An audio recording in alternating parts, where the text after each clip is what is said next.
YTN을 향한 시청자 의견이라면 모두 귀 기울여 듣고 답하는 시청자 톡톡 Y 시간입니다. 오늘 주목한 시청자 의견을 AI 앵커 Y고가 소개해드립니다. 지금 바로 만나보시죠. 안녕하세요. AI 앵커 Y고입니다.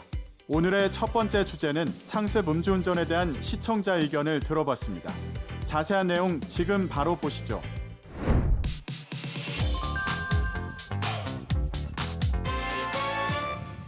인천에서 술을 마시고 역주행을 하던 운전자가 SUV 차량을 들이받아 2명이 숨지고 4명이 다쳤습니다. 음주 역주행 사고로 6명의 사상자가 발생한 소식을 YTN이 단독으로 전한 보도가 있었습니다. 새벽 4시 20분쯤 인천 구월동 승기사거리 인근에서 20대 남성 정모 씨가 음주운전을 하다가 사고를 냈습니다. 경찰 조사 결과 가해 차량 운전자 정 씨는 이곳 사거리부터 역주행을 시작했습니다. 충돌 전까지 무려 100m가량을 반대편 차선에서 달린 것으로 추정됩니다. 정 씨는 과거 음주운전으로 적발돼 면허 정지 상태였던 것으로 확인됐는데 지인의 차를 빌려 몰다가 사고를 낸 것으로 파악됐습니다. 사고 당시 상황을 자세하게 알리고 운전자의 음주운전이 처음이 아님을 알려 심각성을 전했는데요. 인천에서 음주운전자가 역주행하다가 낸 사고를 전했는데 상습 음주운전자에 대한 사례와 제도적 장치는 어떤 게 있는지 궁금증이 남았다는 시청자 의견이 있었습니다. 시청자 톡톡화에서 상습 음주운전자에 대한 사례와 제도적 장치 등에 대해 알아봤습니다.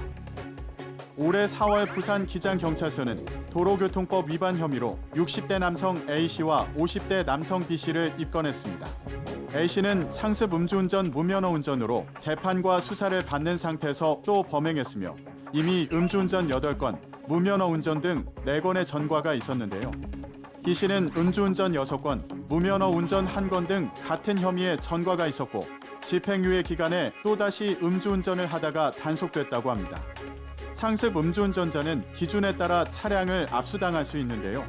2023년 개정된 상습 음주운전자 차량 압수 기준에 따르면 음주운전 사고로 인해 사망사고가 발생한 경우 최근 5년간 2회 이상 음주 전력자가 음주의 중상해 사고를 야기한 경우 최근 5년간 3회 이상 음주 전력자가 음주운전으로 재차 적발된 경우 피해 정도나 피의자의 재범 우려 등을 고려해 압수가 필요하다고 판단되는 경우 등입니다. 6월 4일부터는 개정 도로교통법 시행에 따라 음주운전 적발을 피하려 추가로 술을 마셔 음주 측정을 방해하는 행위에 대한 처벌이 가능해지면서 법 시행에 맞춰 관련 위반 사항에 대해서도 수사할 방침인데요. 음주 측정 방해 행위가 적발될 경우 1년 이상 5년 이하의 징역이나 500만 원 이상 2천만 원 이하의 벌금에 처하도록 규정했습니다. 또한 서울 시내 전 지역에서 밤낮을 가리지 않고 동시다발적 음주운전 집중 단속도 지속하는데요.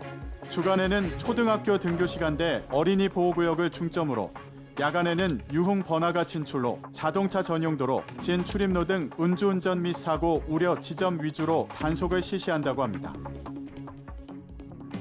다음으로 시청자 톡톡화의 두 번째 주제는 유심과 이심에 대한 시청자 의견을 들어봤습니다.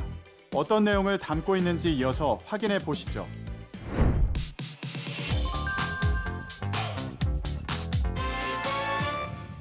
SK텔레콤 해킹 사태 이후 유심 교체가 이루어지고 있지만 물량이 부족해서 속도는 여전히 더디기만 합니다. SK텔레콤의 유심 교체가 더디게 이루어지면서 대안으로 이심 교체가 주목받고 있다는 소식을 전한 보도가 있었습니다. 이심은 최신 기종만 가능하다는 제약이 있고 기기 파손 시 교체가 번거롭다는 단점이 있지만 전력 효율이 높고 칩의 물리 공간이 불필요해 스마트폰을 얇게 만드는 데 유리합니다. 이런 이유로 삼성과 애플 등 스마트폰 제조사는 내심 이심 활성화를 반기는 것으로 전해지고 있습니다. 이심의 간단한 특징과 장점 등을 알려 주목받고 있는 이유를 설명하고 전문가의 의견을 덧붙여 이해를 도왔는데요. SK텔레콤 유심 공급 계획 지원이 불가피해지면서 이심 전환이 늘었다고 알린 보도였는데 여기서 유심과 이심 각각의 특징이 구체적으로 궁금했다는 시청자 의견이 있었습니다. 시청자 톡톡Y에서 유심과 이심은 어떤 특징이 있는지 정리해봤습니다. 유심은 범용 가입자 인증 모듈의 약자입니다. 휴대폰처럼 통신 기능을 쓸 수 있는 디바이스에 장착하는 스마트 카드이기도 한데요. 이 때문에 유심칩, 심카드 등으로 부르기도 하는데 3세대 이동통신 이상의 시스템에서 사용합니다. 이동통신 네트워크에서 단말 사용자를 식별 인증하는 역할을 하는데요. 스마트폰에서 유심을 뽑아 다른 단말기에 장착하면 기존 기기에서 쓰던 전화번호와 데이터 요금제를 그대로 쓸 수 있습니다. 유심이 기기에 내장된 이심도 있는데요. 최근 스마트폰 상당수는 유심과 이심을 각각 이용해 두 개의 전화번호를 하나의 기기에서 쓰는 듀얼심 기능을 지원하고 있는데요. 여기서 이심이란 내장형 가입자 인증 모듈의 약자로 유심과 동일한 역할을 하지만 유심과 차이점이 있다면 심의 성질 차이인데요. 유심은 스마트폰 사용자가 스마트폰을 처음 구매할 때 개통 전 일정한 모양을 갖춘 형태의 칩이 포함된 플라스틱 카드를 말한다면 이심은 스마트폰 제조 과정에서 단말기에 내장된 칩의 이용자가 QR코드 등을 활용해 통신사의 프로파일을 내려받게 해서 이용하는 무형의 소프트웨어 방식인 겁니다. 스마트폰 이심은 세계이동통신사업자연합회 주도하에 2016년부터 표준화 규격이 발간됐으며 2020년 12월 기준 전 세계 60개국 175개 통신사가 이심 서비스를 도입했습니다. 마지막으로 오늘 시청자 톡톡과의 세 번째 주제는 약탈 문화재에 대한 시청자 의견을 들어봤습니다. 이어지는 내용도 지금 바로 만나보시죠.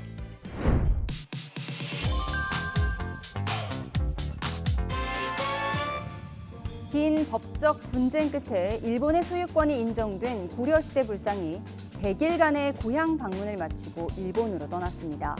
지난 5월 100일간 우리나라에 돌아왔던 고려 불상이 다시 일본으로 떠난 상황을 전한 리포트가 있었습니다.